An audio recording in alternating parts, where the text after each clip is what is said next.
गणेशांना ग्रंथ मनाचे श्लोक. श्लोक क्रमांक 24. रघुनायका बिनवाया शिनावे, जना स्वारिथे व्यर्थ का वोसनावे. सदा सर्वदा नाम वाचे वसोदे, अगंधा मनी पापिनी ते नसोदे. जय जय रघुवीर समर्थ.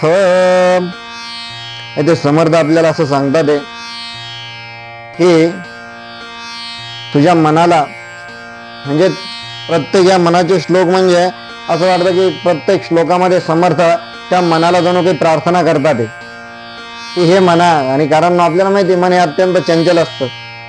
ते घटके तिथे, ते घटकेत तिथे. आणि म्हणून एक सुंदर एक गीत, एक कविता मला इथे आठवते. वाटते सानुली मंद झुळुक मी व्हावे, घे येईन ओढ मग आकाशी स्वैर फिरावे. राईत कधी वा कधी वाड्या पडक्या वाड्यापाशी. अशा प्रकारची एक सुंदर जुनी कविता होती, जुन्या पुस्तकातली ती कविता होती. त्याच्यामध्ये मनाचं वर्णन त्या कवयित्रीनं ते मोठं छान गेलेलं आहे. आणि म्हणून समर्थने म्हणतात, रघुनायका विन वाया शिनावे, जनासारखे व्यर्थ का वोसनावे. म्हणजे रघुनायकाशिवाय तू तुझं वय जे आहे, तू तुझं आयुष्य ते व्यर्थ का घालतोस, का कष्ट होतोस. भगवंताला सोडून इतर काही करणे म्हणजे सर्व व्यर्थ आहे. त्या ईश्वराला सोडून करतोयस तू. काय ईश्वरानं काय कमी केलं तुला? काय कमी केलं ईश्वरानं? तुला जन्माला घातलं, इतक्या सुंदर अशा घरामध्ये, इतक्या सुंदर अशा कुळामध्ये तुला जन्म दिला. तुला सुंदर अशा प्रकारचे हात पाय, किमान तू धडधाकट तरी आहेस अशा प्रकारचं तुला त्या ईश्वरानं आयुष्य दिलेलं आहे.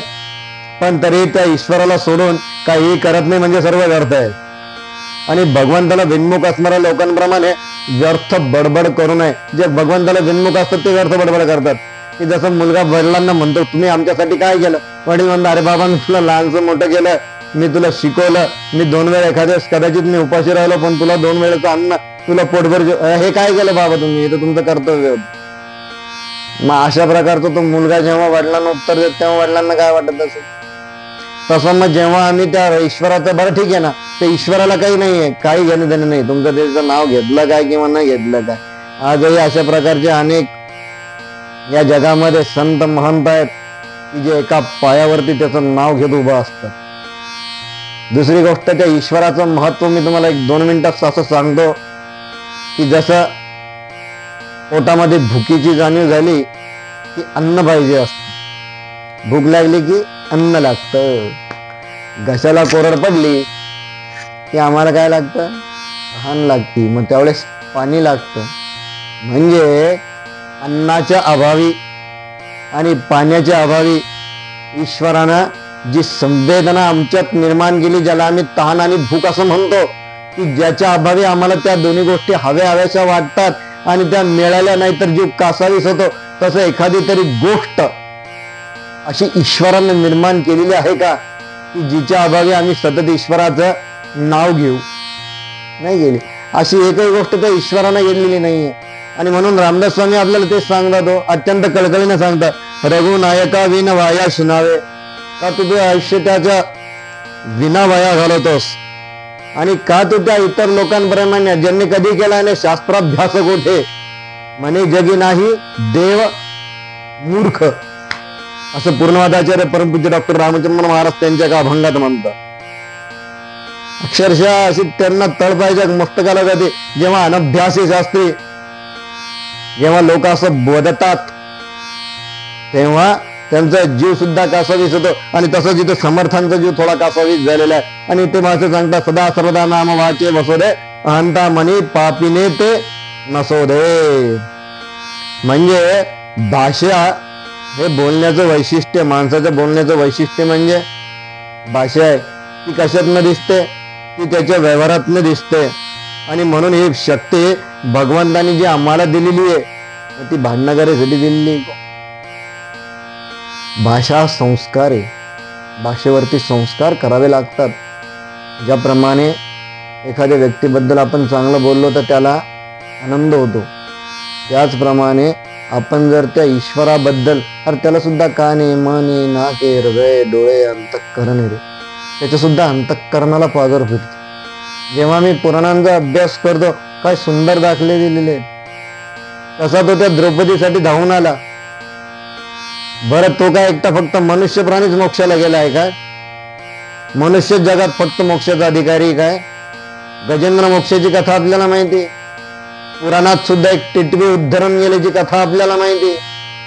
मनुष्य तर प्राणी हे सुद्धा मोक्षात गेले, कारण त्यांनी कर्म चांगलं केलं, त्यांनी भगवंताची स्तुती केली. समर्थ आपल्याला इथे तेच सांगतात, अहंता म्हणे पापिनी ते नसोदे. म्हणजे अहंकार म्हणजे मीपणा, आणि हा मीपणा जर असणार तर मनुष्य त्याच्या अंतःकरणात तो कधीच कृतज्ञ असत नाही. मग तो वरील प्रमाणे जसं रामचंद्र महाराज पारनेरकर त्यांच्या ग्रंथामध्ये आम्हाला असं शिकवतात की ज्याप्रमाणे मुलगा वडिलांना विचारतो, बाबा तुम्ही आमच्यासाठी काय केलं, त्याचप्रमाणे मनुष्य म्हणतो, देवा तू आमच्यासाठी काय केलं. अरे तू जेव्हा आजारी पडतो तेव्हा त्या आजारावरती असणाऱ्या सुंदर औषधी वनस्पती सुद्धा त्या ईश्वराने निर्माण केलेले आहे ना. आणि म्हणून माझे सद्गुरुनाथ पूर्णवादाचार्य परमपूज्य डॉक्टर रामचंद्र महाराज त्यांच्या एका ग्रंथात मोठं छान लिहितात. आणि अशी आमच्याकडे एक वेदांमध्ये शुद्ध श्रुती येऊ, नमो ब्रह्मणे नमो अस्त्वगणे नमो पृथिव्याय नमो औषधिभ्यः नमो वाचे नमो वाचस्पतये नमो विष्णवे महद करोमि. ते त्याचं महत्व आहे. त्याने एवढ्या औषधी वनस्पती निर्माण केलेल्या आहे. जेव्हा त्यानं सृष्टी निर्माण केली, जेव्हा त्यानं सजीव निर्माण केला, तेव्हा त्याच्यात अन्नाची जाणीव त्यानं निर्माण केली. आणि हे अन्न यासाठी त्यांनी या वनस्पती निर्माण केल्या. त्याचबरोबर काही औषधी वनस्पती सुद्धा निर्माण केल्या. एकहो मौस्याम्रजा यैव, एक दाना भरला तर 999 दाणे आम्हाला ईश्वर देतो. आजच्या भाषेत तुम्ही विज्ञाननिष्ठ माणसं त्यांना निसर्ग म्हणतो. आमच्या 5000 वर्षाच्या विज्ञानापुढे तुमचं 100-200 वर्षाचं विज्ञान रांगत पोर आहे.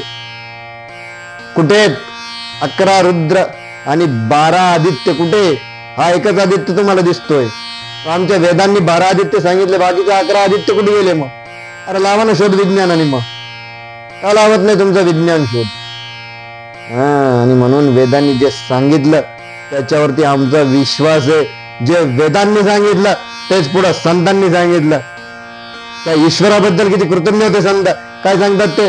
फुटे तरुवर उष्ण काळ मासी जीवन तयासी कोण घ्याली. फुटे तरुवर उष्ण काळ मासी जीवन तयासी कोण घ्याली. कोणी केली बाळा दुग्धाची उत्पत्ती वाढवती श्रीपती सवे दोन्ही.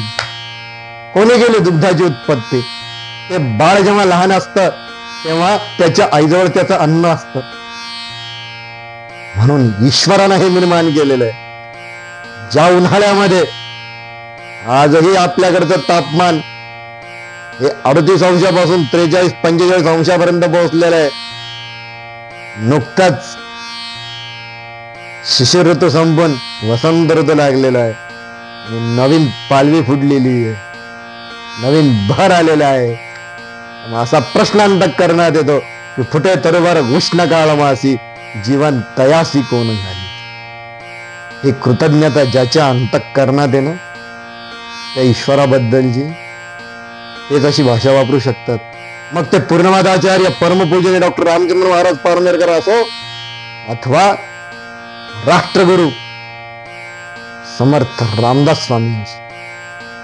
आणि म्हणून आम्हाला एकच करायचं, या दोघांच्याही वचनांवरती आम्हाला विश्वास ठेवायचा. काय अडलं होतं त्यांचं? त्यांच्या मनात आलं असतं, त्यांचं जीवन तर संपन्न झालं होतं. त्यांना तर ईश्वरानं दर्शन देऊन ते मोकळे झालेले होते. काय अडलं होतं त्यांचं? नाही, पण ते ज्या मार्गानं नेले, ते ज्या मार्गानं गेले, त्या मार्गानं ते आज आम्हाला सुद्धा नेतात. आणि म्हणून समर्थांकडे ही असलेली गुरुशिष्य परंपरा आणि पूर्णवादाचार्य डॉक्टर रामचंद्र महाराज पारनेरकर यांच्याकडे ही असलेली ही गुरुशिष्य परंपरा आहे.